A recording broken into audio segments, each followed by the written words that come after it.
Morning dears. बात करते हैं आज गोल्ड के पोजीशन की। पहले हम अपनी कल की एनालाइज देख लेते हैं। कल हमने जब गोल्ड को एनालाइज किया तो गोल्ड की मूवमेंट जो है वो 2178 के आसपास थी और मैंने ये कहा था कि ये जो एक जोन बना के दिया था, ये जोन इम्पोर्टेंट है और का चांसेस होंगे कि मार्केट जो है वो नीचे की तरफ मूव करे। अगर तो ये इस एरिया को स्टे करता है तो दोबारा अपसाइड जा सकता है, और अगर इस एरिया को ब्रेक क्लोज करता है, यहाँ पर H1 का भी क्लोज लगा देता है, तो आप इसको देखिएगा यहाँ तक जाके और फिर दोबारा ये यहाँ से रिवर्स होगा। और मैंने ये कहा था कि इस एरिया में आप बाइंग नहीं देखेंगे ऊपर के एरिया में, क्योंकि मार्केट जो है वो फिलहाल रिट्रेसमेंट पे जा सकती है। कुछ कदा चांसेस यही नज़र आ रहे हैं और तकरीबन जो है वो ये एरिया मैंने बताया था कि यहाँ पर इम्पोर्टेंट रहेगा, ये वाला जो है। तो इसके नीचे-नीचे जो है वो मार्केट के चांसेस रहेंगे। लेकिन यही है कि यहाँ पर ये नोट करना है कि अगर सेलिंग देखनी है तो इसको पहले ब्रेकआउट करे और ये फिर दोबारा अब जाएगा, और जाने के बाद जो है वो एक कंफर्म जो है वो नीचे की तरफ मूव होगी। लेकिन अगर हम कल की बात करें तो कल एक रेंज ही मूव रही, तकरीबन जो है ऊपर 21856 के आसपास और नीचे जो है वो 2174 का जो है वो लो लगाया था। तो इस एरिया के अंदर ही कल जो है वो रेंज रही। अ, तकरीबन नियर अबाउट 100 पिप्स के करीब बनता है। इसी के अंदर जो है वो रेंज मूव अप और डाउन रही। अगर इसको हम अपने M15 में आके देखते हैं तो यहाँ पर सिचुएशन क्या थी कि अब M15 जो है वो यही है कि एक लो नहीं बना रहा है यहाँ पर। ये कल का जो लो लगा था 2174 का, तो यहाँ पर एक पूरा एक एरिया जो है वो एज ए सपोर्ट लिया हुआ था तकरीबन। तो यहीं जो है वो इसी सपोर्ट के नीचे जो है मार्केट मूव करती रही। तकरीबन जो है वो ये इसके नीचे जो है वो क्लोजिंग नहीं दी। यहाँ पर तकरीबन ये 76 वाला जो एरिया था ये, तो यहाँ या डाउन साइड यही रही और अप साइड यही रहा 2185 तकरीबन जो है वो अप साइड रहा। एक लिमिटेड एरिया के अंदर मार्केट मूव करती रही, न्यूज़ तो थी नहीं। और फिर जैसा मैंने बताया कि शायद आपको याद होगा, मैंने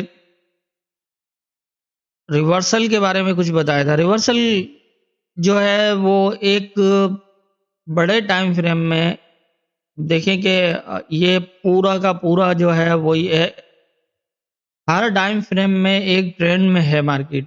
मतलब अगर हम किसी भी टाइम फ्रेम को देखते हैं ना, चाहे वो डे हो या फिर उससे बड़े टाइम फ्रेम हो या फिर छोटे टाइम फ्रेम हो, H4 H1, लेकिन H4 H1 के रिवर्सल बनने में ज़्यादा टाइम नहीं लगता, एक दिन में तकरीबन हो जाता है। लेकिन अगर हम डे में और वीक में अगर मार्केट जो है वो बुलिश साइड है, तो वहाँ से अगर वो अपनी करेक्शन भी करता है अगर डे या फिर वीक, तो वो यकीनन अपने जो हाई लगाता है वहाँ पर काफ़ी स्टे होने के बाद मार्केट जो है वो रिवर्स होती है वहाँ से। फिर वो अपनी करेक्शन स्टार्ट करती है। तो यहाँ भी सेम सिचुएशन है। अगर हम डे को देखें तो डे ने एक तकरीबन जो है वो यहाँ से बुलिश कैंडल स्टार्ट किए थे और यहाँ के एंड किए हैं। अभी तक भी कल भी जो है वो क्लोजिंग गोल्ड की जो है वो डे में बुलिश ही हुई है। तो यहाँ पर जब भी एक जो है वो चाहे रिवर्सल बने या फिर यहाँ से ये करेक्शन के लिए नीचे आए, तो वो एक टाइम तो लेगा। एकदम जो है वो मार्केट मूव नहीं करेगी। एकदम तो इस तरह होता है कि अगर एक हाई रिजेक्शन मिले और सेल क्लोज जिस तरह ये हुआ था, तो ये एक हो सकता है। लेकिन फिर भी एक रेंज बनी यहाँ पर अप और डाउन की। अब ये तो एक न्यू हाई बना हुआ है, यहाँ से जो है रिवर्स होने के लिए इसको नीचे, चाहे वो करेक्शन में आए या फिर ये सेल मतलब एक ट्रेंड रिवर्सल बने, दोनों सूरत के अंदर यहाँ पर कम से कम ये अपने डे के क्लोज देने के बाद ही जो रिवर्सल के हिसाब से हम कह सकते हैं कि एक रिवर्सल पूरा कंप्लीट बनाए, तभी जो है वो मार्केट एक नीचे की तरफ मूव कर सकती है। अब अगर हम H4 में आके देखते हैं तो यहाँ पर ये एक ऑलरेडी हाई था, ठीक है। उसके बाद ये यहाँ पर जो है वो अब देखें ये कि ये यहाँ पर जो है वो हाई लो बना रहा है। तो लेकिन ये है कि अब यहाँ पर पहले ऑलरेडी कोई वेव्स नहीं है, डायरेक्टली यहाँ पे आया हुआ है। तो यहाँ पर ज़ाहिर है कि अब ये एक वेव्स का बॉटम बना, ठीक है। यहाँ से ये नीचे आया, फिर एक बुलिश लगा। तो ज़ाहिर है इस तरह से अब ये इसका लो इम्पोर्टेंट है। अगर ये इसको ब्रेक करता है, H4 का क्लोज़ करता है इसको नीचे, तो ये लोअर लो बन जाएगा। फिर ये दोबारा अपसाइड और इस तरह से करके यहाँ पर H4 और फिर डे भी जो है वो अगर अपना सेल क्लोज़ करता है आज का, तो फिर मज़ीद जो है वो कल पोज़ीशन बना सकता है कि वो नीचे की तरफ आए, या फिर आज वाला जो कैंडल है उसको भी नीचे ले जा सकता है। और अगर ये इसका लो ब्रेक नहीं करता और स्टे करता है इस एरिया को, दोबारा एक जिस तरह मैंने पहले बताया M15 के अंदर के किस तरह एक एरिया को M15 के अंदर जो है वो सपोर्ट लिया हुआ था, तो अगर ये इसको भी लोअर लो नहीं करता और इसी के एक यहाँ पर एक न्यू लेवल बना देता है, तो ये फिर मज़ीद ऊपर भी जा सकता है। इस तरह भी सिचुएशन बन सकती है। तो यहाँ पर हमें मार्केट को जो है वो फॉलो करना पड़ेगा। बहरहाल देखते हैं आज के इम्पोर्टेंट एरियाज़ क्या होंगे। आज के जो इम्पोर्टेंट एरियाज़ है उसके हवाले से अगर हम बात करें, तो यहाँ मैंने जो कल दिया था एरिया, अब मेरा ख्याल है कि वो जो है उससे बेहतर है, क्योंकि वो H1 के हवाले से लेवल था। तो हम जो है वो देख लेते हैं कि इसको H4 में ले लेते हैं, क्योंकि देखें एक अप ट्रेंड के अंदर मार्केट है और हमें इसको इस तरह से ही जज करना है। अब ये जिस तरह ये यहाँ पर और ये अब H1 में हायर लो लगा रहा है, अभी तक जो है वो लोअर लो तो नहीं लगा है, लेकिन काफ़ी कदर हम देख रहे हैं यहाँ पर कि एक रेंज में मार्केट मूव कर रही है और नीचे की तरफ अब का एरिया जो है वो नीचे की तरफ क्लोजिंग में ला रहा है। तो गोल्ड लग रहा है यही है कि अभी ये वाला एरिया इम्पोर्टेंट हो जाएगा। 2164 से लेकर 60 का ये H4 का एरिया है।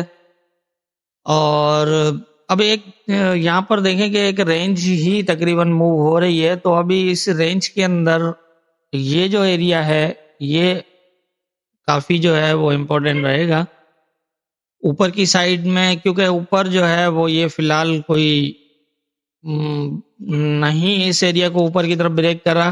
कल भी काफ़ी कोशिश की है, लेकिन इसके नीचे स्टे करता रहा। ये H1 का चार्ट है, यहाँ पर H1 के अंदर सेम तकरीबन इस तरह की पोजीशन बनी हुई है। तो अब शायद चांस लग रहा है कि ये नीचे की तरफ मूव कर जाए। तो मेरा ख्याल है कि अब हम इसको इस तरह देखेंगे कि ये यहाँ अगर आता है और अगर इस एरिया को ब्रेक करता है, इसके नीचे कोई क्लोज लगता है, पूरा जोन ब्रेक हो जाता है, तो वेल एंड गुड है। यहाँ से अगर ये पूरा जोन ब्रेक होता है तो फिर मार्केट दोबारा आएगी 2171 के पास, और यहाँ से दोबारा जो है वो ये नीचे की तरफ मूव करेगा। इस तरह की पोजीशन होंगी इसके अंदर। आज दूसरी बात यह है कि न्यूज़ भी है, तो ध्यान रखिएगा कि अगर यकीनन जो है वो मूव तो लगेंगी फास्ट। और कल हमने लाइव सेशन नहीं किया था क्योंकि कल मार्केट में कोई ख़ास मूवमेंट भी नज़र नहीं आ रही थी और कोई ऐसी पोजीशन भी नहीं थी, न्यूज़ भी नहीं थी, तो इसलिए जो है वो लाइव सेशन नहीं किया। लेकिन आज जो है वो न्यूज़ से पहले तकरीबन हाफ आवर 30 मिनट पहले जो है न्यूज़ से हम लाइव स्टार्ट करेंगे और कोशिश करेंगे जो सेटअप बना होगा तो उसके हिसाब से हम जो है वो ट्रेड भी करेंगे। मैं आपको ट्रेड बताऊंगा। बाकी अगर ये आता है इस एरिया को स्टे करता है, ब्रेक नहीं करता और इसको यहाँ पर एक अच्छा स्टे दिखाता है, तो फिर यहाँ तक ये एरिया अब इम्पोर्टेंट हो जाएगा यहाँ तक, क्योंकि ये इस एरिया से ऊपर अगर ये क्लोज करता है कोई भी H1 का क्लोज कम से कम करता है, तो ये फिर मज़ीद अपना बाइंग जो है वो कंटिन्यू रख सकता है। इस तरह ऊपर मैंने कल भी बताया था और इस वीक के लिए ये एरिया इम्पोर्टेंट है। इस एरिया में हम बाइंग नहीं करेंगे फिलहाल। हाँ, नीचे से हमें अगर बाय मिलता है तो एक अलग बात है, यहाँ से मिले, इस एरिया से मिले या फिर इस एरिया से मिले, ये एक अलग चीज़ होगी। यहाँ से मिले तो भी ठीक है, ये एक अलग चीज़ होगी। लेकिन हम इस एरिया में फ़िलहाल बाइंग नहीं करेंगे। अगर ये इस तरह भी करता है तो भी मेरा मकसद ये है कि अगर ये इस तरह की ब्रेक करता है तो वेट करिएगा, इन दोनों एरिया से रिजेक्ट ही होगा, ज़्यादा चांसेस है। इस एरिया में हम बाय तब करेंगे जब 2203 से ऊपर कोई क्लोज लगे बड़ा H4 का और इस तरह का, फिर ये दोबारा इस एरिया को टेस्ट करेगा, यहाँ से फिर हम बाय करेंगे। ऊपर की तरफ जो बाय हमने करना है वो इस तरह की पोजीशन के साथ करना है, अदरवाइज नहीं करना फिलहाल। और यहाँ ये है कि अगर इस एरिया को एज ए सपोर्ट देता है तो भी बाय दे सकता है। यहाँ तक हमने यहाँ की जो बाय है वो हम यहाँ तक रखेंगे, ऊपर की साइड नहीं।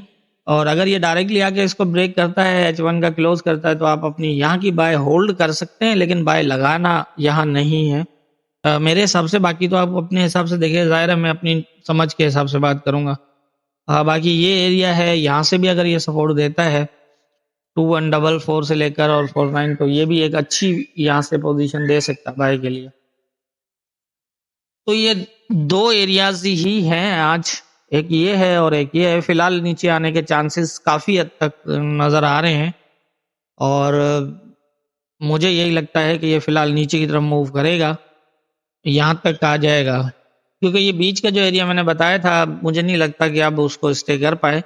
और ऊपर की तरफ ऐसी पोजीशन देखें ना, H4 के अंदर भी अगर हम देखें तो यहाँ पर भी वही पोजीशन बन रही है H4 में भी, कि ये एक हाई और फिर उसके बाद जो है वो ये देख रहे हैं आप, ठीक है। H4 में भी यही है, H1 में भी अगर हम देखते हैं तो H1 के अंदर भी तकरीबन सेम पोजीशन बन रही है।